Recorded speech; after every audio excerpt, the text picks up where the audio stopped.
Hello everyone, तो स्वागत है आप सभी का बीएससी वाला के शानदार प्लेटफॉर्म के ऊपर।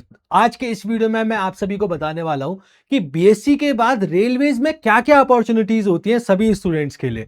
तो यहां पर आज मैं देखो आपको क्या क्या बताऊंगा। आज मैं बताऊंगा कि आपके पास कौन कौन से ऑप्शंस अवेलेबल होते हैं, फिर उन ऑप्शंस के अंडर आपको क्या क्या काम करना होता है, फिर वहां पर उन ऑप्शंस में आपको सैलरी क्या क्या मिल रही होती है, और उसके साथ साथ उन ऑप्शंस के लिए सिलेक्शन प्रोसीजर क्या है, और जो एक कॉमन सिलेबस होता है वो क्या होता है। तो फिर शुरुआत करते हैं आज के इस वीडियो की। तो आज हम लोग यहां पर डिस्कस करने वाले हैं बीएससी के बाद रेलवे जॉब्स क्या क्या होती हैं। ठीक है, तो सबसे पहला ऑप्शन आता है हमारे पास स्टेशन मास्टर। ठीक, अब स्टेशन मास्टर के लिए भी यहां पर एलिजिबिलिटी देखिए क्या होती है, ग्रेजुएशन। और ऐसा नहीं है कि सिर्फ BSc, even BSc, BA, BCom etcetera, जो भी ग्रेजुएशन लेवल पे कोर्सेज होते हैं, आप बस उन कोर्सेज को क्वालिफाइड करिए, किए हुए होने चाहिए। ठीक, नेक्स्ट यहां देखिए वर्क क्या क्या करना होता है, एक बार वर्क पर बात कर लेते हैं। मैनेजिंग ट्रेन ऑपरेशंस यहां पर मैनेज करने होते हैं। Next signal and platform coordination, इसका आपको बहुत ध्यान रखना होता है अगर आप इस पोस्ट पर हो। नेक्स्ट यहां देखिए to ensure safe arrival and departure of train. Next handle emergency situation, अगर कोई भी इमरजेंसी सिचुएशन बन जाती है तो उसे आपको यहां पर हैंडल करना होगा। ठीक है, और फिर यहां पर सैलरी देखिए, सैलरी होती है अप्रॉक्स 45,000 टू 65,000, यहां पर आपको सैलरी मिल रही होती है। तो पहला ऑप्शन ही होता है। ठीक है, नेक्स्ट अब यहां देखो गुड्स एंड ट्रेन मैनेजर, तो इसके लिए भी एलिजिबिलिटी देखो क्या होती है, ग्रेजुएशन। ठीक है, अगेन यहां पर बीएससी के बच्चे भी हो सकते हैं, बीए के बच्चे भी हो सकते हैं। ठीक है, नेक्स्ट यहां देखो काम क्या क्या करना होता है, गुड्स ट्रेन की मूवमेंट को मॉनिटर करना होता है। जो भी गुड्स ट्रेन होती हैं, गुड्स ट्रेन मतलब जो भी वो सामान कैरी कर रहे होते हैं। ठीक है, वो कुछ भी इंपॉर्टेंट सामान हो सकता है, या फिर लोगों के यूजफुल कोई भी वो सामान हो सकता है जो ट्रेन यूजली कैरी करते हैं, जो आप लोग देखते भी होंगे, जैसे कि पेट्रोल कैरी करते हुए, कई जगह पानी कैरी करते हुए, कोयला कैरी करते हुए। ठीक है, तो इस टाइप की जो भी ट्रेन होती है उनकी मूवमेंट को मॉनिटर करना होता है। नेक्स्ट मेंटेनिंग ट्रेन डॉक्यूमेंट, जो भी इंपॉर्टेंट ट्रेन डॉक्यूमेंट्स होते हैं उनका ध्यान रखना होता है। नेक्स्ट यहां पर देखिए जर्नी के दौरान सेफ्टी और कम्युनिकेशन का ध्यान रखने का काम किसका होता है, गुड्स एंड ट्रेन मैनेजर का काम होता है। ठीक है, यहां पर देखो सैलरी क्या होती है, 40,000 से 60,000 पर मंथ। अच्छा, ये एक चीज मैं बता दूं, ये सारे अलाउंसेस जो होते हैं उन्हें इंक्लूड करने के बाद है। ठीक है, नेक्स्ट यहां पर आ जाओ, नेक्स्ट पोस्ट होती है कॉमर्शियल अप्रेंटिस, जहां पर एलिजिबिलिटी जो होती है ग्रेजुएशन। मोरोवर जो बीकॉम के स्टूडेंट्स होते हैं वो ज्यादातर इसके लिए एलिजिबल होते हैं।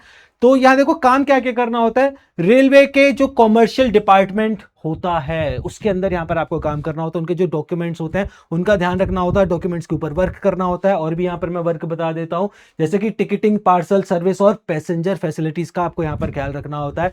नेक्स्ट यहां देखो, नेक्स्ट रेवेन्यू और कस्टमर सर्विस पर सबसे ज्यादा फोकस होता है। ठीक है, तो यहां पर सैलरी देखिए क्या होती है, सैलरी होती है अप्रॉक्स 45,000 टू 65,000 पर मंथ, यहां पर सैलरी होती है।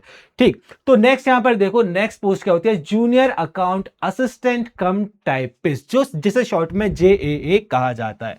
ठीक है, तो एलिजिबिलिटी क्या है, ग्रेजुएशन। तो अगेन यहां पर जो भी बीएससी का बच्चा है वो तो एलिजिबल है ही, साथ साथ जो बीए के बच्चे हैं। ठीक है, और भी जो अदर स्टूडेंट्स होते हैं, अदर कोर्सेज के स्टूडेंट्स होते हैं, बस अगर आपने ग्रेजुएशन करी हुई तो आप यहां पर एलिजिबल होंगे। अच्छा, उसके साथ साथ यहां पर एक चीज और देख लो कि ग्रेजुएशन के साथ साथ यहां पर टाइपिंग प्रोफिशिएंसी का भी आपको पूरा ध्यान रखना होगा, मतलब टाइपिंग भी आपको आनी चाहिए। और मोरओवर फिर आपकी स्पीड वगैरह भी चेक करी जाती है सिलेक्शन प्रोसीजर के दौरान, तो फिर आपको वो स्पीड यहां पर मेंटेन करनी होती है।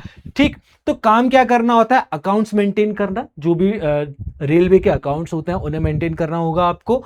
नेक्स्ट यहां पर देखिए बिल्स और फाइनेंशियल रिकॉर्ड्स तैयार करना, जो भी ईयरली बिल्स होंगे, ईयरली फाइनेंशियल रिकॉर्ड्स होंगे, मोरोवर जो मंथली फाइनेंशियल रिकॉर्ड्स होते हैं उन्हें आपको तैयार करना होगा। नेक्स्ट यहां पर देखो, नेक्स्ट ऑफिस डॉक्यूमेंटेशन, जो भी इंपॉर्टेंट ऑफिस डॉक्यूमेंटेशन होता है उसे यहां पर मेंटेन करना होगा। ठीक है, तो एक बार सैलरी की बात कर लेते हैं। यहां देखिए सैलरी क्या होती है, approx 35,000 to 50,000 per month salary होती है, इंक्लूडिंग अलाउंसेस। ठीक है, तो ये तो अभी 4 पोजीशन मैंने आपको बता दी, 2 पोजीशन और हैं यहां पर बच्चों। मैं पहले ही बता देता हूं, मैं उन पोजीशंस को लेके आया हूं जिन पर बच्चे ज्यादातर अप्लाई कर रहे होते हैं।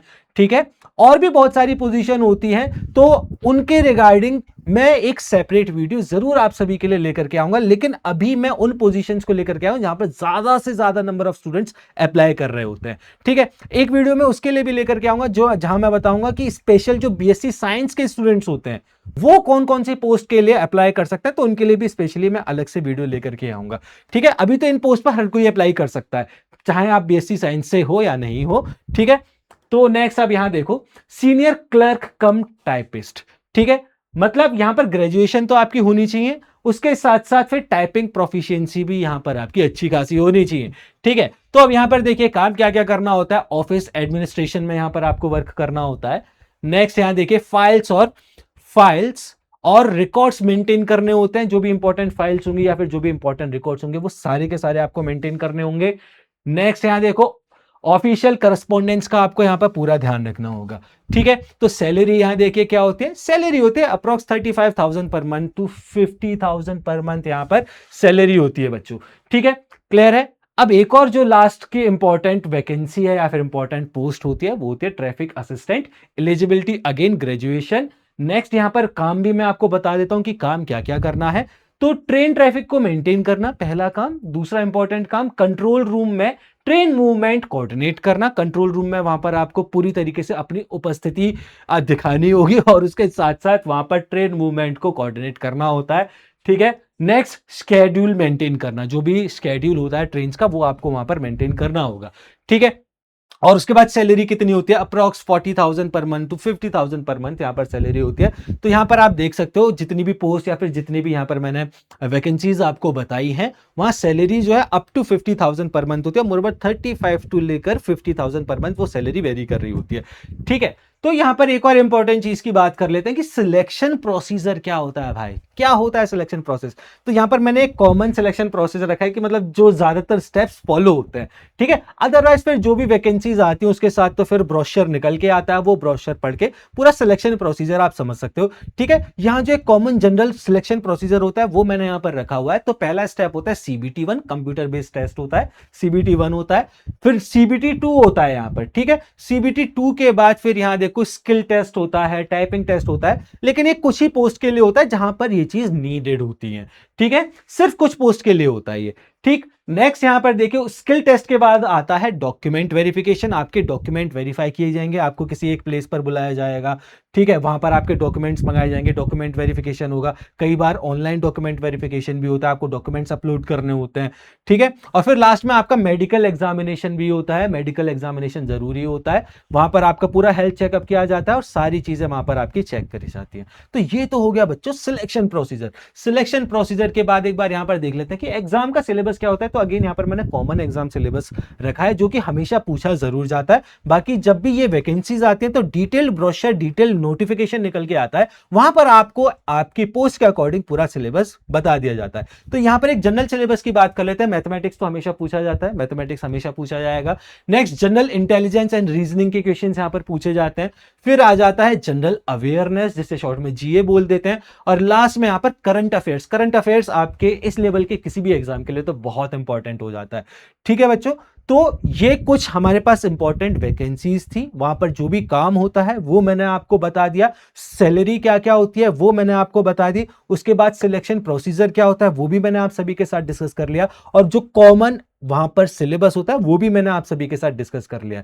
ठीक है, तो इसी तरीके के अगर आप इंपॉर्टेंट इंफॉर्मेशन को जानना चाहते हैं तो आप बने रह सकते हैं बीएससी वाला के चैनल पर। और अगर आपका कोई भी क्वेश्चन है तो फिर आप कमेंट सेक्शन में अपने क्वेश्चन को ड्रॉप कर सकते हैं। हमारी टीम पूरी कोशिश करेगी आपके उन सभी सवालों का, उन सभी डाउट्स का आंसर करने का। सो थैंक यू एवरीवन, मैं मिलूंगा आप सभी को नेक्स्ट वीडियो के अंदर। Thank you.